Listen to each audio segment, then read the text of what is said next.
I think that in my case and in the cases of many folks, we fight too often. We wear ourselves out. We get upset too often. How can you view that as a gift? How can you view that as your work? Well, can I again give you a quote? Yes, please. Which I love. It's from one of my favorite teachers, and his name is A.H. Almas. And he says, your conflicts, all the difficult things, the problematic situations in your life are not chance or haphazard. They're actually yours. They're specifically yours, designed specifically for you by a part of you that loves you more than anything else. The part of you that loves you more than anything else has created roadblocks to lead you to yourself. You're not going to go in the right direction unless there's something pricking you in the side, telling you, look here, this way. That part of you loves you so much. That part of you loves you so much that it doesn't want you to lose the chance. It will go to extreme measures to wake you up. It will make you suffer greatly if you don't listen. What else can it do? That's its purpose. And I found this to be true of physical illness and mental problems and everything. You got to see what is the teaching here. So we can look at all these things as problems to get rid of, which is what the personality wants to do, or we can look at them as learning opportunities, which is what your true self wants to do. Now, two things. One is you talked about intention in life. And if we have an intention, I've learned from a couple of very wise teachers, what structures do we want to set up to support our intention? And how are we going to handle when there's kind of disagreement or conflict?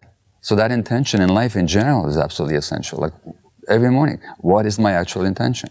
Want to do a bit of an exercise? Sure. Okay, and then, if you don't like it, just tell me.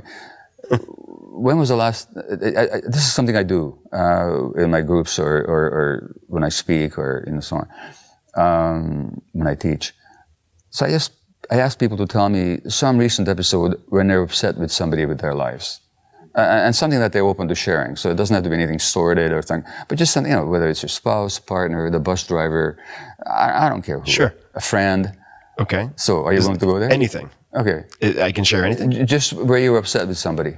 Okay. Yes. Okay, so what happened? Describe it? What happened, yeah. All right. There were a number of issues in my home, broken aspects of the home, things that were falling apart or needed to be fixed. Physically. Okay, yeah. Right. And I had hired someone to do these things while I was gone. Okay. And I came back and none of them were fixed. Okay. And your emotional reaction was? Anger. Rage. Anger, okay. Anything else besides anger? I think they're close cousins. Frustration. Frustration is anger, yeah. Yeah. I was disappointed. Disappointed is sadness. Yeah, it's a different feeling. So I was disappointed in myself also because I started to look at how maybe... Well, disappointed is not so much an emotion as a state of mind. I'm asking what the emotions were. What's inside disappointment? Something didn't happen, I wanted it to happen. How do I feel? Isn't there sadness there? Sure. Yeah, there's sadness. I'm not talking into it, I'm just asking. Well, I suppose I might be confusing state of mind and states of mind and emotions. Yeah. I'm not sure how to delineate. Yeah, so I'm looking at the raw emotion. Yeah, sadness. So there's anger and sadness. Those are the emotions. Let's go with that. Yeah. Okay. Mm-hmm. So I'm going to ask you a silly question. What were you sad and angry about? Well, I suppose the answer, which is not the right answer I'm expecting, was I was angry that someone had made commitments to me and not fulfilled those commitments. Okay, well, that's what happened. They had made the commitment and fulfilled, but that doesn't tell me what you were sad or angry about. What does that mean that they didn't fulfill their commitments? Meant that they didn't care about me. They didn't they didn't respect me. So they didn't care about you and didn't respect you. What kind of person doesn't get cared or respected?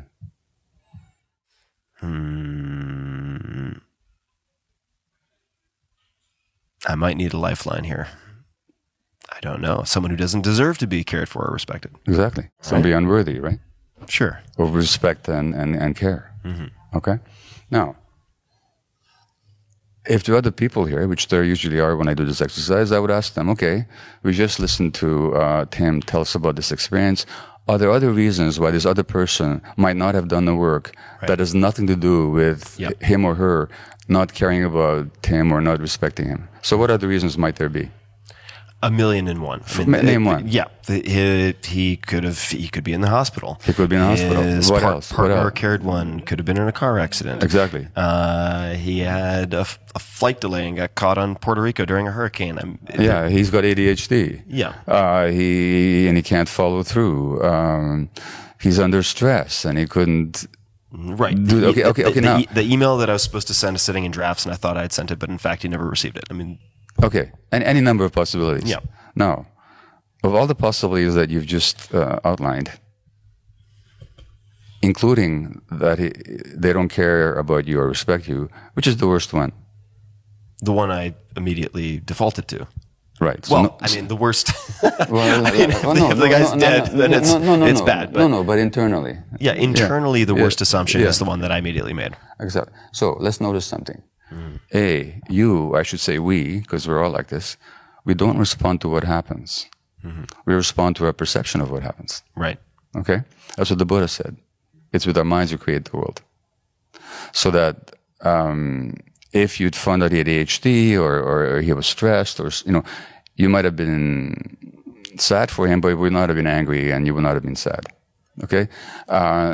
You might have, So, first of all, we don't respond to what happens. We respond to our perception of what happens, to our interpretation of what happens. Number one. Number two, of all the possible interpretations, we choose the worst one. Yeah. Number two. Thirdly, what I just said isn't true. We didn't choose it. It's not like you went through all these possibilities and you said... It wasn't multiple choice and I chose option D. Oh, no, he doesn't care about me. He doesn't respect me. You didn't do that. Your brain jumped there automatically, right? Mm-hmm. Well, the question is why? Yeah. Now, here's the learning. First time in your life that you felt hurt and angry that when you perceived somebody didn't care about you or didn't respect you? Or has it happened before? This is where the exercise might go sideways. I'm going to hit pause on that. I think that's probably for more of a conversation over wine. But you'd probably agree it's not the first time. It's not the first time. Very good. And most people I talk to, it goes back way back. Yeah, this goes way back. Mm-hmm. Okay? We don't respond to the present moment. We respond to the past. Now, but along the lines of our discussion, it's a beautiful learning opportunity. Now you get to know. Now, what if you assumed for a moment that you're the most lovable, most worthy of care, most worthy of respect person in the history of the universe? And this guy doesn't do your home. What's your response? Any number of the other options which does not trigger an intense negative emotional state. Yeah. None of those other options would trigger that. So something in you, I would argue, still believes that you're not worthy of care and respect. Mm-hmm. And that's what gets triggered. So who's the one that doesn't care about you and who's the one that doesn't think you're worthy of respect? No, it'd be me. It would be you. Yeah. No, that's a learning. No, it is. And this is exactly what you're talking about. You're saying how these difficult things, how these problems are always teaching opportunities. And that's the beauty of healing, is that when you reframe things and you actually see the source within ourselves, all of a sudden, that's liberating. Because guess what? If you're feeling that way because this guy did this or didn't do that, that makes you a victim. Yeah. But if you see that you're the source, now you're powerful. Yeah, you're empowered. You're empowered. And exactly.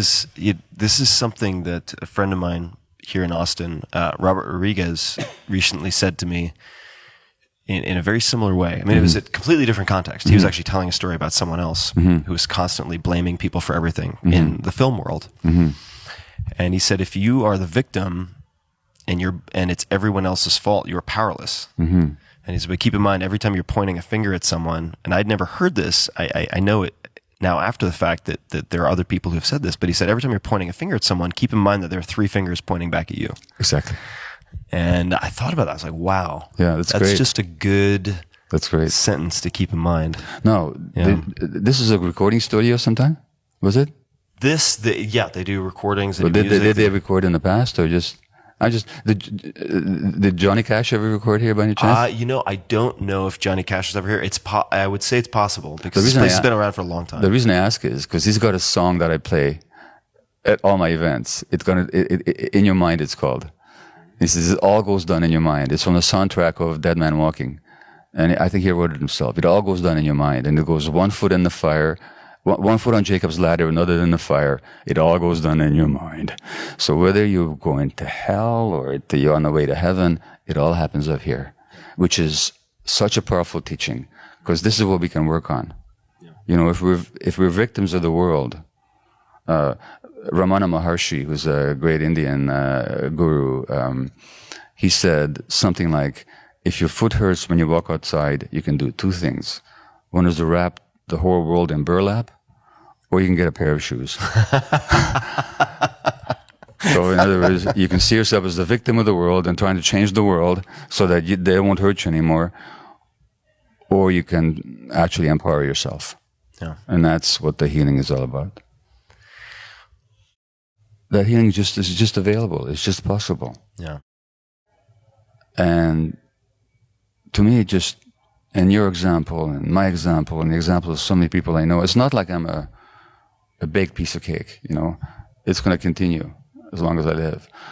But I've experienced internally the goodness and the healing that's available to us, and I didn't used to. And I used to think I could help heal everybody, but that I was beyond healing myself. That was my core belief, you know. Well, that's been my core belief for the last 10 years. Okay.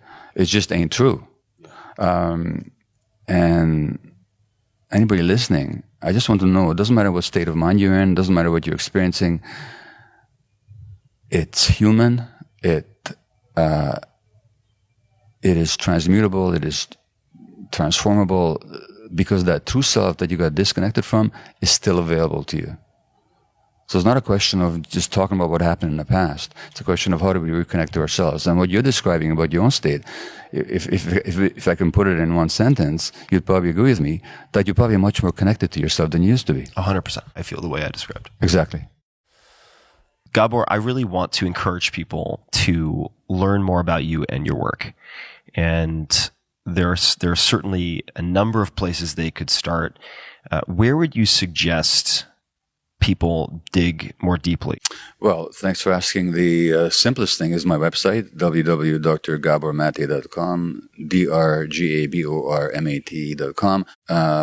My next book, which is on the mind, body, unity, and health and illness, and that's a conversation you and I could have another time, but again, where I show that cancer, autoimmune disease, ALS, multiple sclerosis, Parkinson's, colitis, Crohn's disease, chronic fatigue, fibromyalgia are not accidental and separate physical events.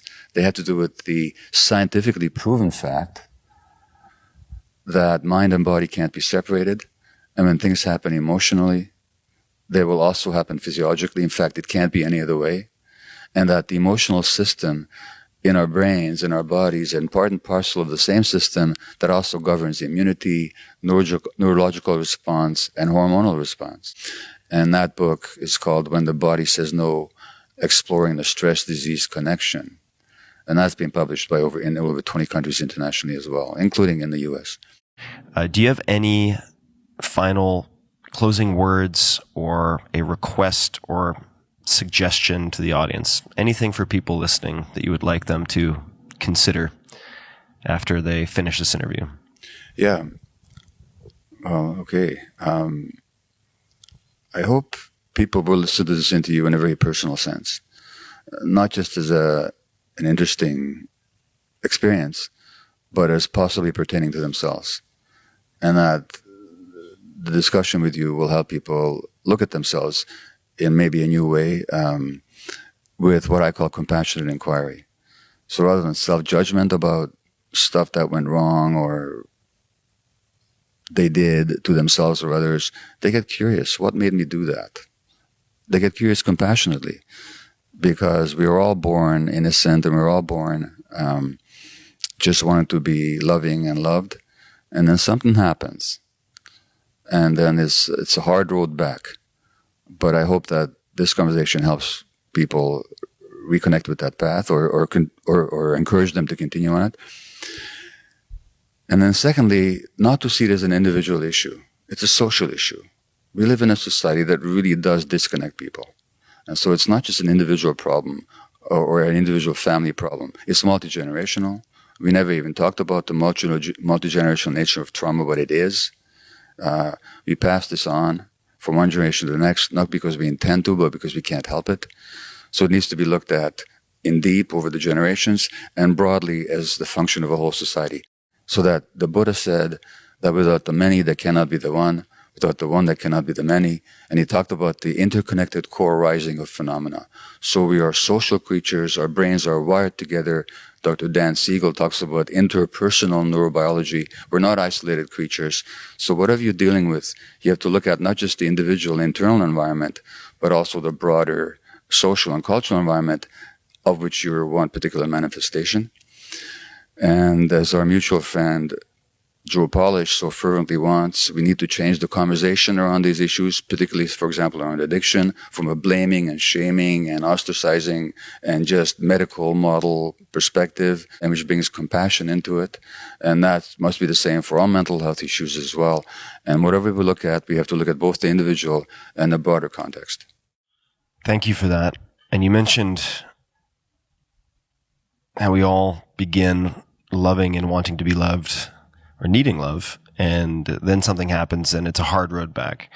And what I'd like to add to that is it's a hard road back, but it's a worthwhile road back. And it is possible to find your way back. If you had told me that a year ago, I would have completely dismissed it, but I'm in a different place now. Yeah. And I would just like to thank you for helping people to navigate that. And it's very meaningful work that you do. Thank you. And thank you for taking the time today as well. Oh, it's a great pleasure to speak with you. Thank you.